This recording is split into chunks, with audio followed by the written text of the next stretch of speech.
welcome to Railroad Days. Welcome to an event which I hope will inform you about what's going on with the railroad today. This is not the look at the past that I think, in fact, there's an event this afternoon that's focused on the history of this rather remarkable railroad and railroad station that we are in right now. But we're going to be talking about what's happening today and what we hope will be happening in the months and years ahead. My name's Christensen. I am not a professional train person. I stumbled into this, God help me, 10 years ago. If I had known it would take this long, I would never have got started. But fortunately, I didn't know. And I got encouragement in early days from people locally and actually people all over the world who said, yeah, why doesn't America have trains? You know, and so anyway, it's like a train. The train campaign has taken on a momentum of its own.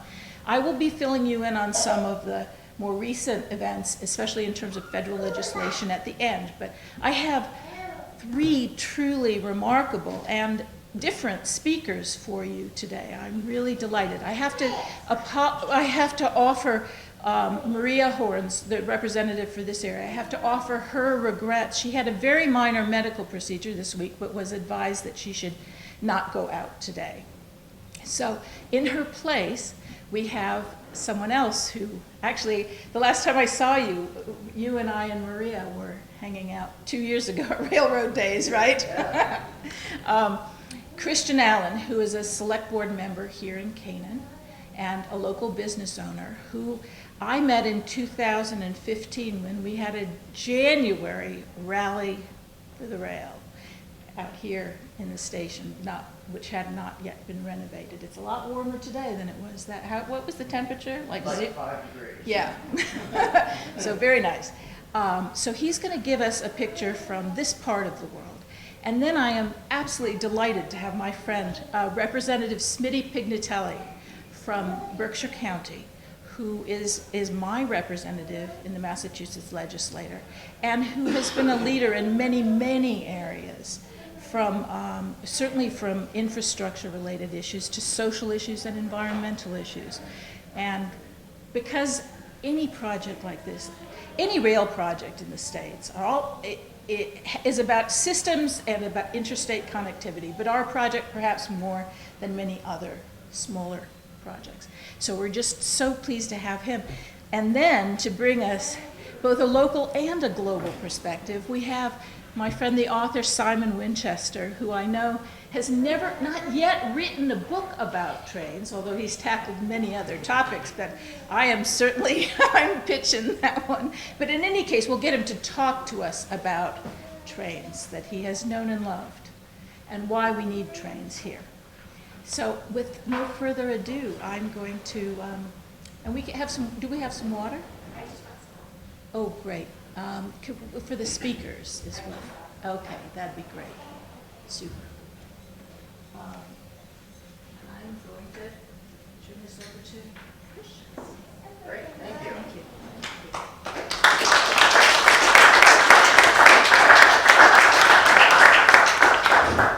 Thank you. Thank you, Karen, Smitty, Simon, and especially Maria Horn, who couldn't be here today, for all that you're doing to help make passenger service on the Housatonic line a reality once again.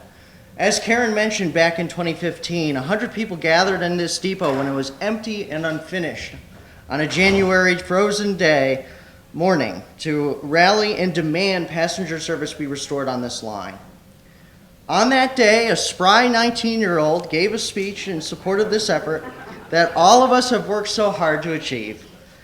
In part, that speech led me to become North Canaan's youngest selectman and has allowed me the opportunity to help finish this depot, open this wonderful brewery and event space we're gathered in today, and especially assist in the design of the railroad crossing project that you could see underway just outside. And that project will provide a rail bed that is capable in handling passenger service into the future. As a young person, what I could tell you today, but what I will not elaborate on today, is how my generation is driving less and before COVID was leaving this area. But I am here to talk today about the real future of our region, and especially North Canaan. The future that we make now. You all in the crowd know how special and really magical North Canaan and this region is in the world. There's really no place like it. Where in the world can you find a fully restored iron furnace that is the state of Connecticut's sole industrial monument?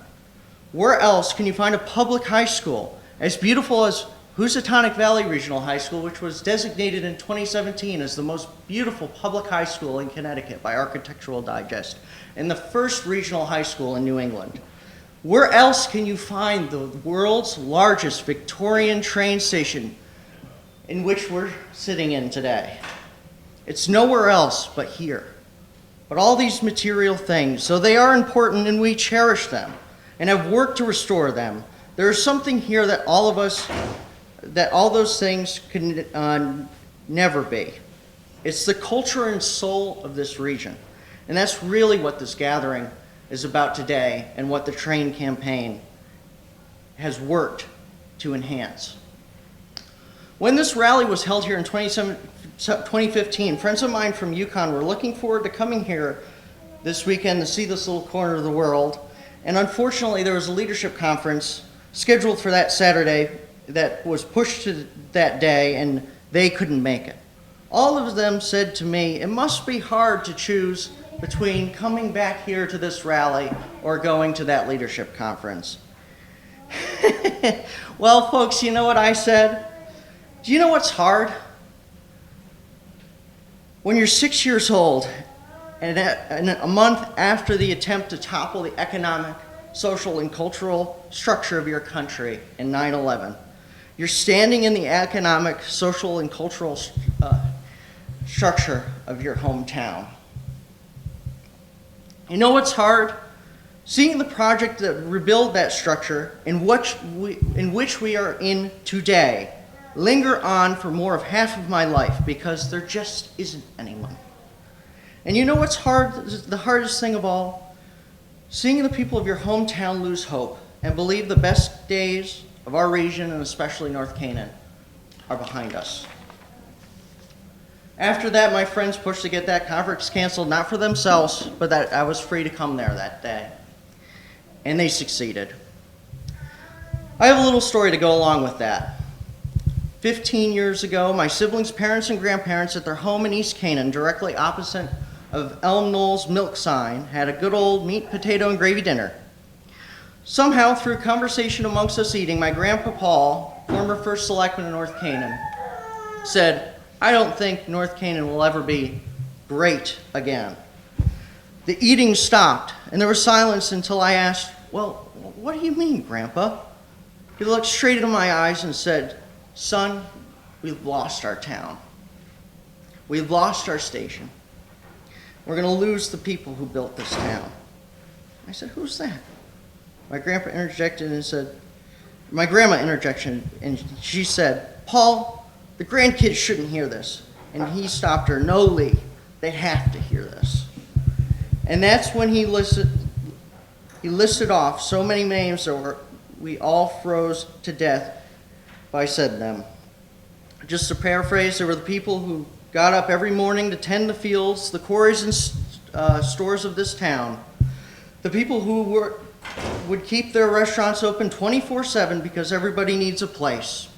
And the people that would get up every morning, ride their bike down to the Doy Boy right over here, and raise the American flag every day.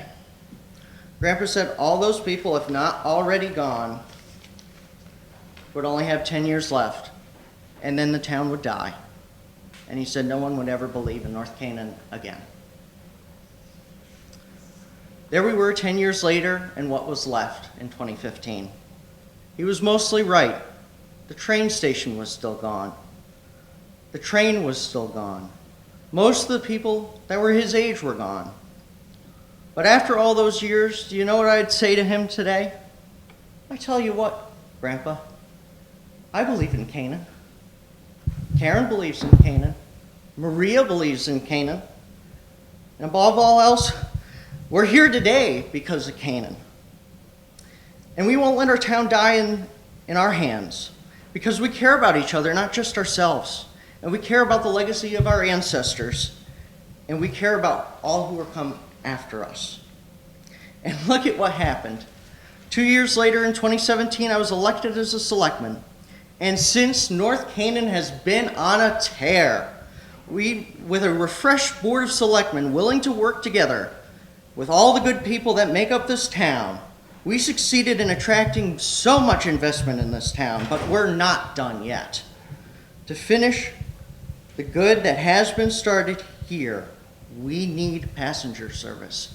We need that direct line to New York and Boston so that the good people of this world can see all that North Canaan and this region has to offer. And in conclusion, as I said in 2015, and as many of you continue to do, we will write the letters, make the calls, raise the money, create the laws, sow the seeds, plant the trees, and build up each other to reap the skills and talents we have, to bring this town back, to bring the train back, to bring this station back even better than it is today, and make North Canaan and all of our region better than it's ever been, which is the way it was always meant to be. Thank you.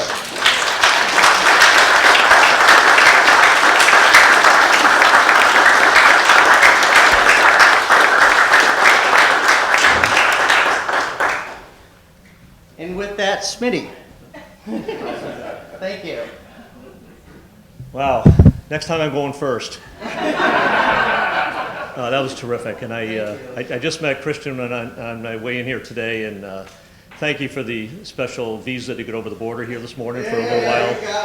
I won't stay too long, but We're not building the wall anytime soon here. I love your words because I think you and I have an awful lot in common where, you know, I was a young selectman many years ago and now I'm an old state rep, but I always believe elected officials, especially at the local level, need to understand and appreciate the history so you can prepare for today and have the vision for tomorrow. So I'm glad that you've embraced your grandfather's beautiful view of Canaan and North Canaan and what this rail could do for so many. So really, another round of applause for this young man. I think it's terrific.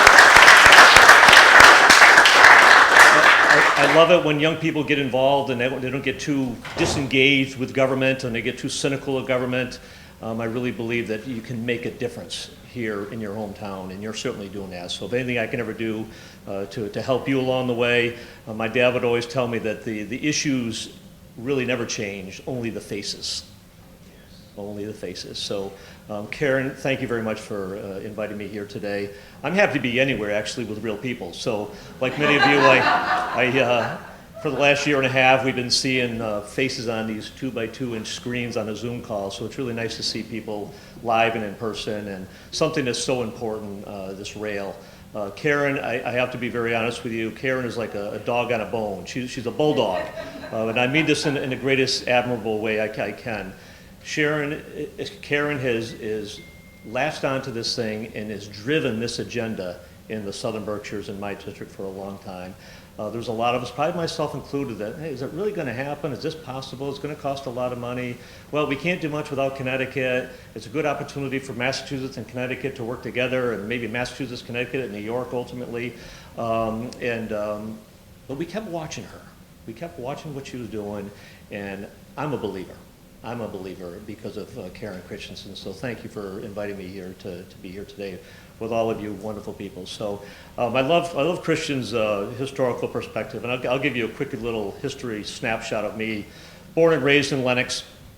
I grew up in a town where we were a bedroom community to General Electric. We had paper mills galore all throughout the Berkshires. In my district alone, which is from Lenox south down to the Sheffield, Connecticut state line, the town of Lee alone. Now the town of Lee has about 5,000 people that live there full-time right now. At one point in time, believe it or not, folks, 4,000 people worked at paper mills in the town of Lee. 10 or 11,000 people work at General Electric in Pittsfield. The town of Lee has one paper mill left, employing about 150 people. General Electric is long gone. We have General Dynamics, knock on wood. But we've had to transform our economy to the travel and tourism economy that it is. But I remember growing up hearing the stories from my dad about the romanticism, and I'll call it the romanticism of rail, how important it was to the Berkshires, and how the Berkshires were called the inland Newport. You know, the rich and famous, the Westinghouses and the Vanderbilts had homes in Lenox and Stockbridge, and they would come up here and spend the summers there. The inland Newport, they called it. And then I think about stories even further back, about my immigrant grandparents who came through Ellis Island like many of our ancestors. My grandparents actually settled in New Jersey for a very short period of time. And because of the lack of work, and they heard about these McMansions being built in the Berkshires, my grandfather moved his family to Lenox and raised 8 kids, and all went on to be very successful. My grandfather, I'll never forget, he worked at what is now Canaan Ranch, which was a private estate, Bellefontaine. He worked there for 55 years. He was a head greenhouse person. The most money he ever made in his life was $90 a month. But yet he raised 8 children, was very successful. I was a selectman many years ago. My dad was a selectman before. And I never ever remember him speaking a word of English. But he knew everything that was going on. He came to the Berkshires by rail. The rich and famous came to the Berkshires by rail. Why can't we bring rail back? Now, when I first got elected to the legislature nearly 20 years ago, it seems like yesterday, some people think it's too long, but I think I'm just getting started. It would take me about 2 hours, 2 hours and 15 minutes to drive to Boston. Now it's 2:45 to 3, sometimes 3.5. There's more cars on the road than ever before. I actually enjoyed it a little bit during the pandemic, where I could get there in about less than 2 hours because nobody was getting out of the house. Well, I had to go to Lawrence for a grant that I've been working on for about 8 years in the town of Lee for the Eagle Mill development, an old paper mill that's been run down and fallen into disrepair. And it took me 3 hours to get there, and I was amazed how many cars and trucks were on the road. And that's when I go back to Karen about pushing this commuter rail. And I've long envisioned this. I coined the phrase west-east. A lot of my Boston folks call it the east-west rail, and I say call it west-east, because I really believe if you start in the Berkshires, it will get to Boston, much like the Mass Turnpike. The Massachusetts Turnpike started in West Stockbridge, Massachusetts, and it made it to Boston. If we don't start in Western Massachusetts, I don't believe we're ever going to see it get all the way to Boston. But if it only gets to Worcester, we win. We win, because there's already a rail from Worcester to Boston. And right in the middle of Albany, New York, and Boston, and Hartford, Connecticut, we are an economic hub of activity. 2 or 3 hour drives from our center home base. It has endless possibilities. And if I could be in a train, a high-speed train with Wi-Fi capabilities, and it's still, if it took me 3 hours to get to the State House in Boston, but I have a productive 3 hours of work, that's time well spent. The 6 hour round trip I made to Lawrence the other day, I got home and I had 225 emails that I hadn't been able to see yet. I had 22 text messages, and I had 12 voicemails. Those are all things I could have done if I was on a working mode of transit. And I think that's what the rail could do. And I really believe that Albany, Berkshire, Springfield, Worcester, Boston, that economic corridor, east-west and west-east, could be very beneficial to all of us in the Berkshires. And I believe that then Pittsfield could be that north-south connector, much like Springfield has become the north-south connector to Greenfield and Hartford, Worcester, north and south, Boston, north and south. Why can't the Berkshires be a legitimate north-south hub, a regional hub of economic activity? My dad was a big Yankee fan. I think I can say that down here. Is that pretty much okay? Yeah. No, not really? Still mixed? Okay. But before the Mass Turnpike was built, my father has said it would take 4 or 5 hours to drive to Boston to go to a game at Fenway Park. But he could hop on a train or actually drive to New York City in less than 3 hours. And I think being an Italian, I think the Italian-American heritage a connection with the New York Yankees, with Joe DiMaggio, my dad's favorite ball player, and Tony Lazzeri, Yogi Berra, and the list goes on and on. I think they became a lot of Yankee fans. And there's more Red Sox fans on the Berkshires today since they won the World Series finally in 2004. But I think that connection of transit, being able to come down and not spend 4 or 5 or 6 hours in a car, really made a difference to a lot of people. We've seen the Berkshires change, we've seen North Canaan change, but I think there's a great opportunity to form a partnership, to develop some synergy. And I really look forward to the day where I can hop on a train that I don't have to drive to Wassaic to, which is fine, I've done it, that I don't have to drive to Hudson, New York, which I've done. I could get on a train in Lenox or Great Barrington and get to New York City, or hop on a train in Lenox or Great Barrington and get to Boston or to Albany, New York, and on and on. So I think there's endless possibilities. I think this crowd is terrific. I think it's an indication that the time has come. We can talk about things for so long, or we can start doing them. Karen is pushing hard. It's hard to say no to this young lady, but we're going to get it done. And I really believe that with all the federal dollars that we have coming into our states, Connecticut and New York and Massachusetts, I think it's an opportunity to make sure it stays on top of mind awareness for Representative Marie Horn, myself, our senators, and everybody, and more importantly, our governors, that we get our fair share of the dollars that are going to be allocated, and we make an investment for the next 100 years. I'll call it a generational investment, maybe a multi-generational investment. We're not going to see this kind of dollars probably in my lifetime ever again from the federal government. Infrastructure is critically important. We can drive on beautifully paved roads. We can look at our town halls and look at our bridges and see the paint chipping off and say, what's wrong with you, selectmen? What's wrong with you, state rep? Paint the damn building, paint the bridge. But what's underneath, the very infrastructure that we're driving on, we have discovered are 120-year-old water and sewer pipes. That's the infrastructure investment we need to make. And I'll close with, I remember taking my kids, my son is 32 now, my daughter's 27, on the Berkshire Scenic Railroad, and I see there's a couple of guys here right now. And I remember hopping on the train in Lenoxdale, Massachusetts, and going to Great Barrington, and then coming back. And then a couple years later, because of the condition of the track, we would go to Stockbridge, and then we would come back. And then because of the condition of the rail, it went from Lenoxdale to Lee, and then we came back. And then it got to the point where, because of the condition of the track, it went about 1,000 feet down the track in Lenoxdale, and it came back. We, the state of Massachusetts, bought that rail. We now own it. We have the assets to it. We're going to get the Berkshire Scenic Railroad back on that track. But what we've done since we bought it under the Deval Patrick administration, and now under Governor Charlie Baker's administration, we're spending millions, tens of millions of dollars, not only fixing the rail beds, the ties, and the rail, the iron rail itself. We're ready to work with Connecticut. Connecticut's willing to work with us. We're willing to work with you guys. Let's get this thing done once and for all. I think it's an economic generator, not only creating jobs, but economic opportunities. Why can't I live in the Berkshires or North Canaan and work in the city? Why can't I live in the Berkshires and work in Albany, New York, or Boston, Massachusetts? Live here, work there. I think those are realistic possibilities. And with the proper investment, I think we can do that very much. So I thank Karen for inviting me. Christian, I admire this young person getting involved. I think is critically important. You know, don't get discouraged. Just remember one thing that my sister told me a long time ago. It's a marathon, not a sprint. Yes. You know, yes. Too many times, you know, I'm still young. I like to think I'm still young, but we want things right away.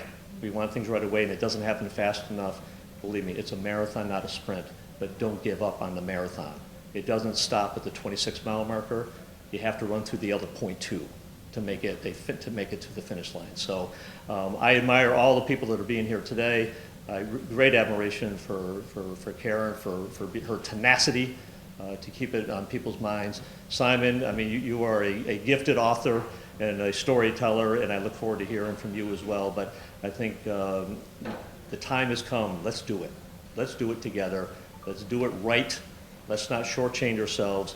It's not about me necessarily, but my children, my grandchildren, and their grandchildren thereafter. They're going to look back on this day like you did with your grandfather and say, you know what? We made a difference. And if elected officials at all levels spent more time thinking about the next generation and not the next election, we'd all be in better shape in this country. Imagine what we could do if we thought more about the next generation and the next election. And I tell my staff every week, if we do our jobs every single day, I truly believe in my heart that the next election will take care of itself. And it doesn't mean we're going to agree on everything. Doesn't mean we're going to agree on every process and possibility that's going to come across the way, but just do your job every day. Think about the next generation, because you know what? Town Hall in Lenox is dedicated to my father, and he passed away a couple of years ago. And there's a lot of people in Lenox that don't know who Johnny Pignatelli was. He was okay with that.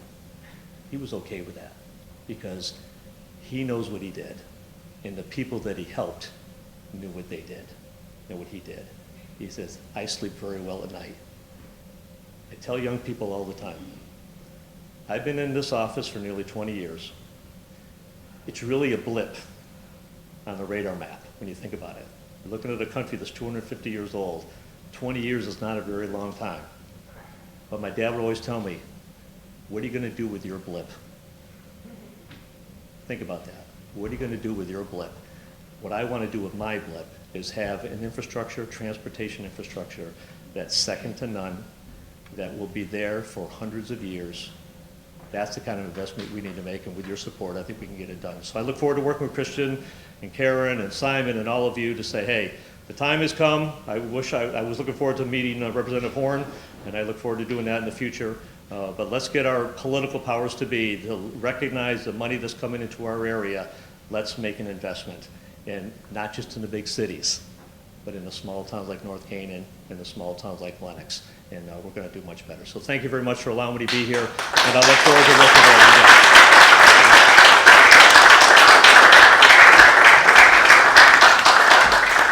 you. And I have the pleasure of introducing this man who's a rock star. His wife's a bigger rock star, but Simon Winchester, a dear friend to all of us. Thanks for being here.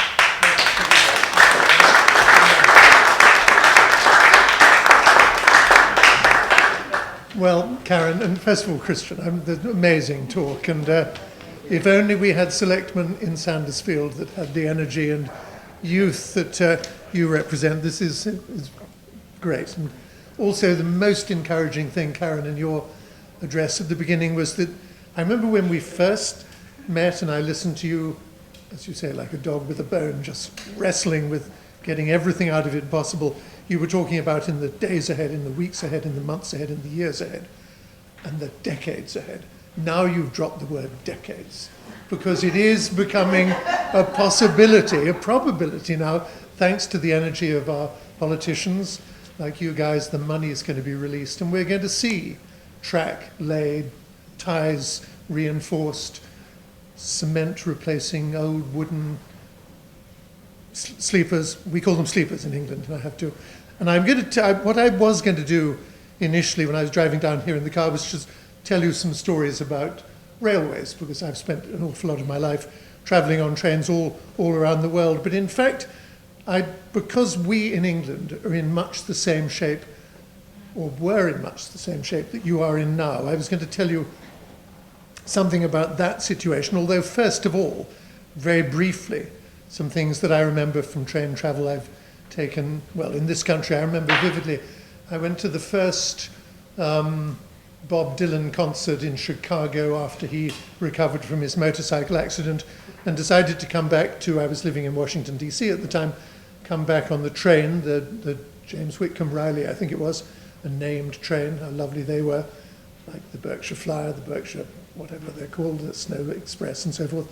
And we were talking about snow. We were stuck on this train in Logansport, Indiana, I remember, in a snowdrift for 18 hours. And it was me and a showgirl from Las Vegas who was coming from Vegas to West Virginia, terrified of aeroplanes. So she took the train from Vegas to Chicago, changed, we met.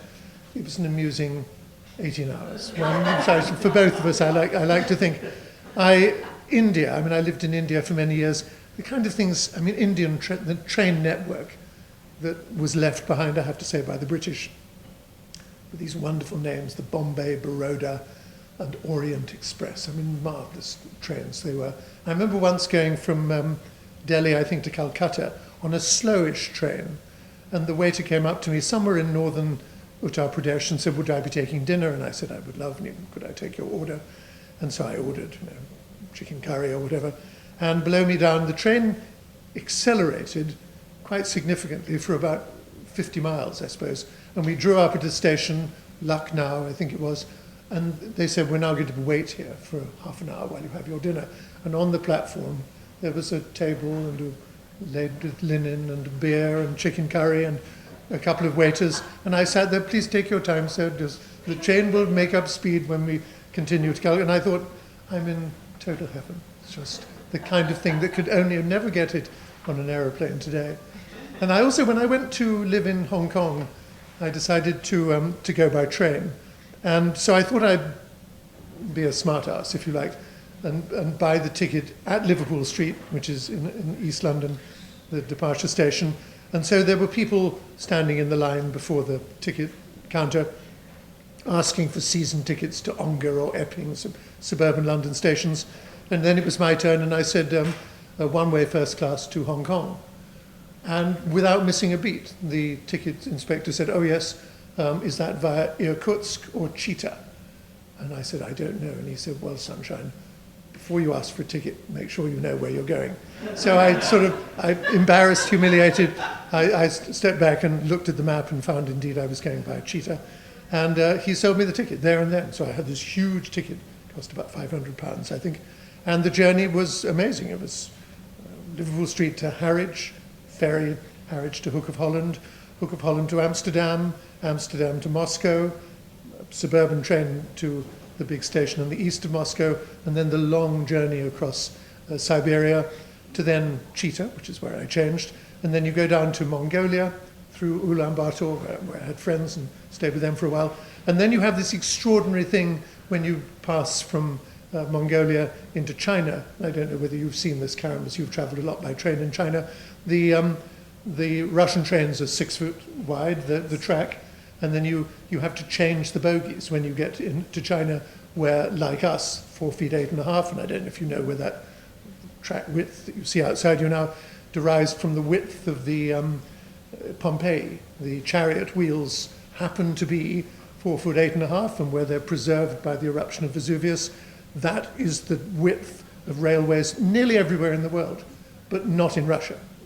And so these enormous Russian trains come into the station at the border with China, and they're lifted up, and the bogies are detached, and new bogies, narrower, 4 feet 8.5, the train is lowered down onto them, and down it goes to, in my case, Peking or Beijing, and Shanghai, and then ultimately to Hong Kong. So platform 9, Liverpool Street, to platform 2, Kowloon, Hong Kong. Easy journey to make, but get your facts right before you turn up and ask for the ticket. However, all this is totally irrelevant, because what I wanted to tell you about was how we in Britain became, as an act of government policy, in much the same position that you're suffering here in the States today. But it is being reversed, and that's the important thing, because it will be here, I'm certain, thanks to people like the three of you sitting here today. I went to boarding school in Dorset, which is in southwest England, in that long peninsula which juts out to the bottom left. And I would go every term from Paddington Station, where the bear comes from, and it was the 12:30 departure. I remember it vividly because they were almighty trains, the Great Western Railway, beautiful green and gold livery, the brassware had been polished because the engine drivers, engineers as you call them here, loved their trains, looked after them lovingly. The train departed at 12:30. It stopped at a place called Castle Carey in Wiltshire because you had to go on to a slightly more local train, to a place called Maiden Newton, and then there was a third change onto a tiny little branch line, which was about 15 miles long, to Bridport, where I went to school. And the stations, they had wonderful names for a start. Powerstock, Whitchurch Canonicorum, Toller Porcorum, Toller Froutrum, Bridport East, and then Bridport. And at each of these stations, the station masters tended their stations beautifully, little flower beds, and the waiting rooms were nice, and the clock was regularly wound. Everyone in the system took enormous pride in whatever their charge was, whether it was a railway train or whether it was a station. Those trains ran beautifully. There were thousands upon thousands of miles of line connecting tiny little places, whether from the north of Scotland, from John O'Groats down to Penzance, and including little places like Whitchurch, Canonicorum, which had a population of maybe 80, but it had a railway station. And then came this man, and I think his picture will, there he is. This man, lovely looking gentleman, is the villain of the piece. I don't know if you can see him. Not the nicest of faces, at least to people that love railway trains. He was a man called Lord Beeching, Beeching, and he was hired by the British government in 1965, having been chairman of ICI, Imperial Chemical Industries, to bring some sense to the British railway network, some economic sense, because it was run by the government, British Railways, and it didn't make money. It lost money. Railways are expensive things to run. And he decided, he brought out the Beeching Report, which is still a dagger in the heart of every rail fan all over the world. The Beeching Report recommended closures of hundreds upon hundreds of stations. 2,700 stations were closed almost overnight. 7,500 miles of line were shut down. 70,000 railroad employees were dismissed. And I remember vividly that line that I've described from Maiden Newton to Bridport. I remember the last train pulling out. And I remember the track uplaying trucks coming along and pulling up those rails, 4 foot 8.5, and goodness knows melting them down and sending them to a foreign country, no doubt. And now the line was reduced to what you have in all too many places here, rail trails. You know, they grew over the flowers, and nature took over the lines. The bridges, wild roses and gillyflowers, and they looked pretty enough, but you'd think now, 50 years later, why is that there? What was that bridge over? Well, it was over a railway line. And in their place, roads, divided highways, roundabouts, petrol stations, gas stations, as we call them here, congestion, traffic jams, noise, pollution, all sorts of unpleasant things. And that has been the situation for the last, the big closures were in the mid-1960s. Now, all of a sudden, that has been reversed. People are realizing, it took them 50 years, as they're realizing here, that rail makes sense. It's economical, it's beautiful too, it's romantic, and as Smitty says, you can sit there and do your emails. Of course, they didn't exist in the 1960s. You could write with a quill your handwritten address to your constituents, but you could have a cup of coffee on many trains in Britain, and a diminishing number in this country. You can have a decent drink. You can relax and watch the world go by and look down. I remember a Punch cartoon which would show a couple on a train saying, damn, the train is going to be 3 minutes late this morning, and looking out of the window and seeing an endless traffic jam with people furious because they were going to be hours late. So now British government policy has changed. There's a huge amount of investment going into high-speed routes, the major trunk routes, and of course the Chinese are past masters of this. The Shanghai Canton railways, astonishingly fast, billions of dollars being spent. This is, although Mr. Biden is showing some muscle in terms of demanding money for infrastructure, here it's going to be significant money, but it's not going to be impossible money. And significant money brings you back the kind of things that not London to Birmingham or London to Edinburgh, but things like New York to Danbury, to Canaan, to Sheffield, to Great Barrington, to Pittsfield, to Bennington. And that's what we need. It'll change our lives in so many ways. It'll be a delight, it'll be economical, it'll be sustainable, it'll be pretty. So I applaud people like you, Christian, with your energy.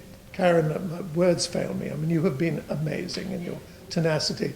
And Smitty, well, for God's sake, you know, we all know, up in Massachusetts. Are you a household word down here in Connecticut? Well, you should be. You will be. You will be. Stick with it, pal. I just want to read a tiny, tiny poem to finish this off. This is a few years ago, a friend of mine put together asked a lot of distinguished and a few undistinguished people, like myself, to write about, it was a book called 100 Poems That Make Grown Men Cry. And we had Bill Clinton, and we had Nobel Prize winners, and we had various poets and things, all contributing a poem that they loved. And this tiny little poem, it won't mean a great deal to you because it's full of English words and sentiments and things, but it means a lot to me as an expatriate Englishman. I'm now a citizen of this country and happy to do so, even though my citizenship was followed very swiftly by the election of the former president, which made me slightly wonder whether I'd done the right thing, but I'm here and I stuck with it and I'm happy I did. So this is a poem. It was written by a man called Edward Thomas, who was waiting on the Oxford to Worcester main line, another line which was torn up because of dread Lord Beeching, but is being rebuilt again because of the new money and the new good sense in England, in the English political scene. He wrote this poem about a train that stopped suddenly for no particular reason at a station and then moved off again. He was going off to meet his friend Robert Frost, the American poet, who happened to be living in Worcester at the time. And Edward Thomas wrote this poem and then went off to war in 1915 and a week later was killed. So this was the last poem he ever wrote. But to me, it sums up railways, and it sums up an England that perhaps doesn't exist anymore, and it sums up a moment of beauty. So I won't bore you for more than a minute. I normally can remember it, but just in case. So it's called Adlestrop, which is Adlestrop, which is the name of a tiny little village in Gloucestershire. Yes, I remember Adlestrop, the name, because one afternoon of heat, the express train drew up there, unwontedly. It was late June. The steam hissed. Someone cleared his throat. No one left and no one came on the bare platform. What I saw was Adlestrop, only the name. And willows, willow herb and grass, and meadow sweet and haycocks dry, no whit less still and lonely fair than the high cloudlets in the sky. And for that minute, a blackbird sang close by, and round him, mistier, farther and farther, all the birds of Oxfordshire and Gloucestershire. That's what railways will bring you. So thank you very much, ladies and gentlemen.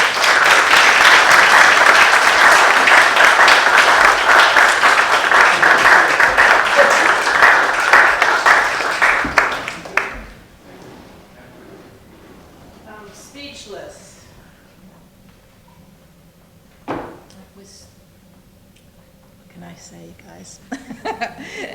That was spectacular, and you bring, all of you, brought so many things to mind. What Christian, Smitty, and Simon have said have brought so many things to mind. I'm going to give you some practical, some information about what's actually going on now, and then we can certainly take some questions if you like.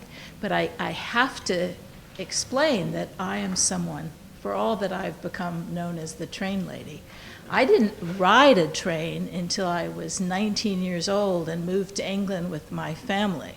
I grew up in the Silicon Valley. And I remember getting on that train, and I didn't know how to ask for a ticket. And that was in 1976. And I heard about beaching. Loads of people would tell me about beaching because it was only 10 years, 11 years earlier that it all happened. But I cannot say that during those years, even though I lived in England for a long time and became really comfortable riding the train, it was very much part of life, a way of life. But it was after I rode the high-speed trains in China that, and rode to a rather remote rural it's not rural. Hangzhou is not rural, but it's not one of the first cities you think of in China. But with a high-speed train, it was this absolutely beautiful place where there were big tech companies, world-famous tech companies. And I thought to myself, I'm a business owner. I have a small publishing company that works, and I work with a lot of people around the world. And I thought, wow, the Berkshires could be like this. The Berkshires, you know, people could just get on the train and come to visit or come to meetings. And so I came back from China, and it was one of those pieces of synchronicity that just about that time, the Housatonic Railroad, whose freight trains you see outside, they had commissioned a couple of studies. One was on the economic impact in Connecticut and Massachusetts of restoring passenger service on this line, and also a market research survey to ask how many people would ride it and what they would want the service to include. So I heard that there was a meeting in Pittsfield at which they would be announcing some of their findings. And I was in New York, and so I came up by train, I hurried in, I got to the meeting a bit late, and I heard a fellow from the railroad explaining about this. And someone said, and how long will it take to get a service running on the line? And he said, 3 to 5 years. This was in 2011. And I had just come in, and I was sitting in a chair at the back, and I said, 5 years? And then up at the front, someone I couldn't see said, that has got to be Karen Christensen.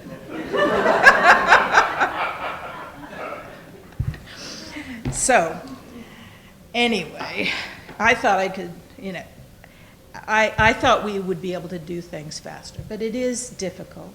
I certainly knew nothing about this. I have learned a lot. And we are fortunate now that, you know, there are silver linings. The pandemic has been extraordinarily difficult in so many ways. The economic ramifications and the personal losses that people have suffered, you know, can't be overstated. But there are definitely some bright signs, and I think we have learned a lot. And so a couple of the developments, I do want to mention a couple figures that came out in that early study, because they are significant now, and they're significant for Connecticut. One is that this was a study done by a professor at Williams College using standard economic development measurements, that the additional economic activity in Berkshire and Litchfield counties from the restoration of passenger train service would be $1 billion over the first 10 years. That was in 2010. And that the decrease in spending on traffic-related, on accidents and injuries, and road maintenance would be close to $1 million. $1 million over those 10 years. So there are significant reasons, economic reasons, to restore passenger service here. Well, why this train line? I have learned a lot about train projects around the country. There are hundreds of initiatives, some very large, some small like ours, some much smaller. Some are for 24 miles of line. And this project, I believe, offers the greatest return on investment of any project in the United States. It offers the fastest return on investment of any project in the United States. And it offers a model that will work in other places, because many of the challenges that we face here, even though I think that we have to say, and certainly, you know, this is an argument I've heard, the Berkshires is a very attractive, popular tourist destination. It doesn't have the same obvious economic difficulties that, say, certain parts of the Midwest have, or the South. But in fact, as anyone who's involved in local politics, and anyone who's got their eyes open knows that we live in an area where there are a lot of people who are struggling, and that jobs have gone away, the opportunity's not here, young people leave. So there are a couple things that are happening. There is continued effort in Massachusetts and actual restoration of the railroad line there, which you can go up and actually look at. We've been filming a bit of it, and we are going to be filming more because we're making a documentary. But in addition to that, I had the privilege in March of joining a press conference with Senator Ed Markey and Representative Jim McGovern, who are announcing the Brain Train Act, which is one of the rail proposals that's being sort of folded in to the infrastructure bills that are before us, or before our representatives in Washington. And that would specifically benefit projects like ours, designed to connect major cities with outlying regions for all the reasons that we've been talking about, because there's benefit to these regions that often feel left behind. There's also benefit to cities in having easy connections. It's going to improve life. It's going to give quality of life to people. It's going to make it easier for the companies to attract talent. And that's an issue across the country. How do you make sure people come to Connecticut or to Massachusetts? You make it attractive for people to live here, and you make it possible for people to live here and have the kind of lives they want, to raise their families in the way they want to. And in addition to that, I've got a lot of maps back there, and I'll be happy to talk to you about them. I am really delighted to say that one of the things that has been recently approved, voted for in the House of Representatives in Washington was an amendment to the American Jobs Plan, which would make the North Atlantic Rail Compact part of that major bill. And that is a proposal to build high-speed rail in New England. And that's what gets most attention. But the important piece of it for us here is that the people who have put this plan together recognize, as I think we all do, that rail is a system. It's not going from point A to point B and back, it's not going back and forth. I love the fact that the earliest trains, though, were just pulled by horses, and they did just go back and forth a couple of miles. And it's about a system. So that's where, when Smitty talks about Pittsfield being a transit hub, that's hugely important for Pittsfield. It's hugely important for people who will ride these trains and for all the towns on it. There is an amplifying effect when you create a system. And that's what North Atlantic Rail, by identifying this particular line, because they see it as an important connector that spreads the system, that makes the system consistent. And the 2010 projection was 2 million single fares a year. This is an economically viable train line. Now, the challenge is, and this is the one thing I hear from people in Massachusetts, if I start talking to them about trains, the single fact that is most often lodged in their minds about this railroad is Connecticut doesn't care. We need to make sure that Connecticut cares and shows that it cares. And everyone here is, all of you who live in Connecticut are an important part of that. This is a project that requires the cooperation of states.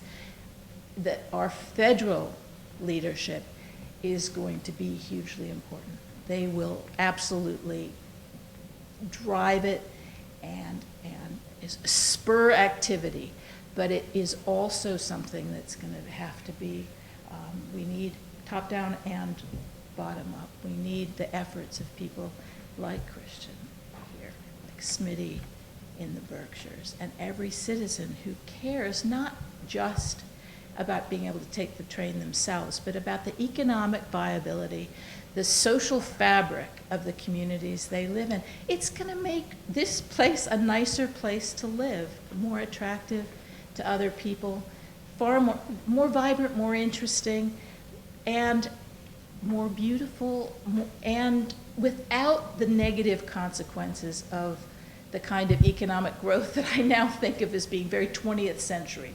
We want 21st century economic development that also takes into account climate change. Another very important, in fact, I just saw some figures from the UK that they're running a campaign to emphasize the fact that rail travel is contributes a quarter of the carbon emissions that car travel does. So we will, please, if you are not on the Train Campaign's mailing list, please just go to traincampaign.org and join, or I think we have an iPad here if you want to do something, or you can write your name down and your email address. And we are quite, we will send you updates, and we have some online things as well, but how nice to see everyone in person. And I'm happy, and you know, this other speakers I'm sure will be happy to take questions for a few minutes now.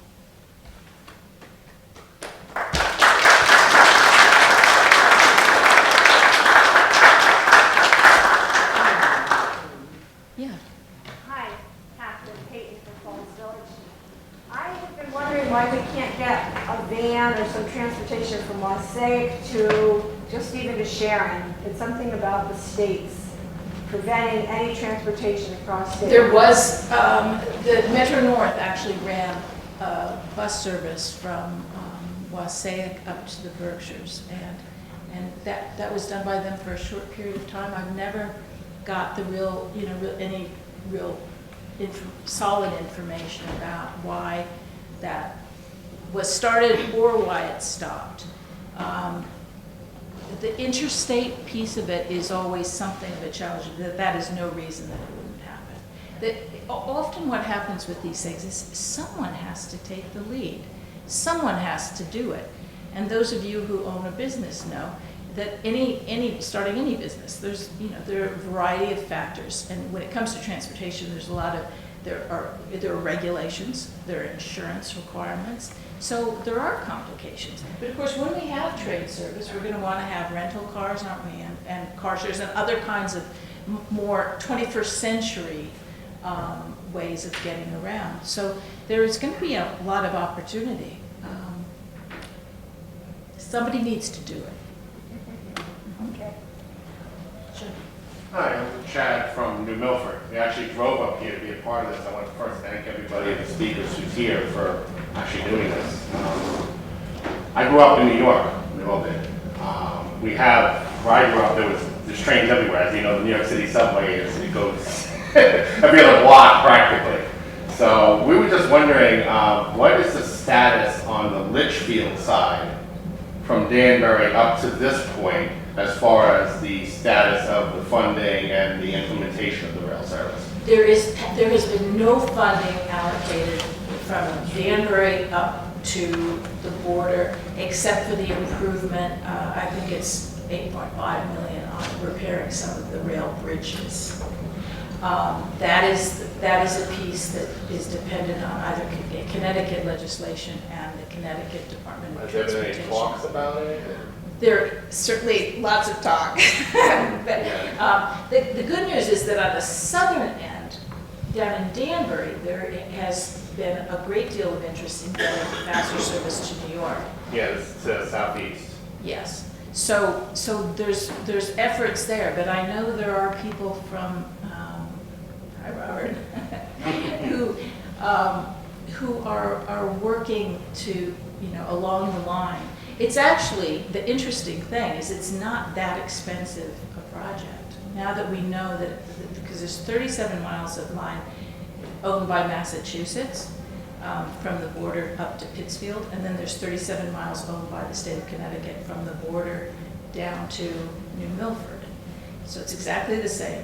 And so we have actually a clear price comparison, and it's being done for roughly $30 million total. Is there somebody we could write to? Yes, there is, and we've compiled a list of all the newspaper editors and op-ed editors, so letters to the editor and opinions editors for a wide range of newspapers in the area, as well as you legislators. So yes, that you That's can, on your website. we're just about to release that, and we will send it by email, so make sure you have our email list, because those letters are going to be very important. And we're also going to share, there is effort, that what is now before Congress is something called the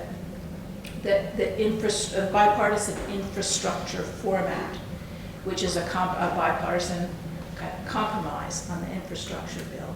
And so there's a group that has put together some language to send to your representatives to make sure that is high on the agenda. The thing is with legislators in Washington, as I'm sure this is true in the state, is they have loads of priorities. I mean, they have loads of different things they have to deal with. So if we want them to be paying attention to rural rail, to infrastructure, to connectivity, we have to make sure they know those things really matter to us and that they will have a significant impact on their constituents. And that's the story, that's the message we need to make ever clearer. Have they compared what really vans would probably suffice, maybe 2 vans versus a big bus from Wassaic to Barrington? I know absolutely nothing about that. But it just seems like it would be really, like we could do that next week or so. Maybe within a month we could have 2 vans running from Wassaic to Barrington. If somebody wants to I will do that. Yeah. I mean, Yeah. I live through the Brooklyn community. Yeah, I don't know. I mean, I actually I think I put a Q&A about that in one of our, one of our documents, because it does come up now and then. Why can't we do this more? Well, somebody has to do it. And the way that government works is not exactly the sort of most obvious and direct route. There's lots of, there are a lot of moving parts.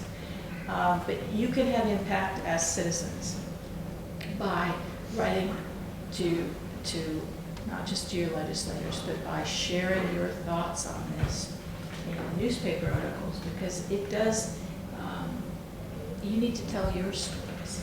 You need to share your opinions. And we are, I mean, really I see the goal of the train campaign as providing some, a sort of boost and the facts that you need, because this should be fact-based. This is about, it's what I love. I was an English major, so it's really fun to do something that's about, gravel and steel and, it's all about measurements and, accuracy. And engineering. It's engineering. And so, it is important that we understand things do cost money. And in fact, I'll tell you a story. We thought we were going to have an old passenger car here on display. So the Danbury Museum offered us one. But it just wasn't in shape, and they couldn't get the insurance, and there are FRA regulations, Federal Railroad Administration regulations, and they couldn't do it. When you run a train line, you can't just throw a car on the line and start driving it up and down. It has its own set of complications. Is it available in Danbury if we were to go to Oh yeah, I should say, okay, because we're going to wrap up now. There is a railroad museum here, so you can go and look at, I haven't been there, look at stuff and buy train gear. And there's a rail museum in Danbury, in the old station, that's actually really, really great. We did some filming there, and it has old train cars that you can get on and get a sense of what they are. What kind of train cars we'll have on this line is hard to say. There are some, in Vermont, there's a company that's restoring old train cars. The kind of, in Europe, I've got on, I remember, changing trains someplace in the north of England, and you stop at a station and you look up and you find your platform, and you just get onto this one carriage that sits there, and once it's got a reasonable, once the time of departure comes, it just takes off by itself. So that kind of thing exists. Or we may have more, conventional multi-car trains as we see on the Metro line. That is yet to be determined. Carl Leonard from New Milford. Yeah, I'm 77. I've lived in New Milford all my life. I think it's interesting. You look at this whole notion of passenger service, and I've watched it over the years. I actually think this point in time is a perfect time to move forward. There's a kind of a synergy on a lot of issues. What troubles me always is the lack of energy on behalf of a lot that goes on in Connecticut. There's always a reason. But it seems to me that this is the time to move forward. Smitty, I think what Massachusetts did under Deval Patrick was very precocious, very smart, advanced, and I see no reason why we can't do the same thing from Danbury up to New Milford.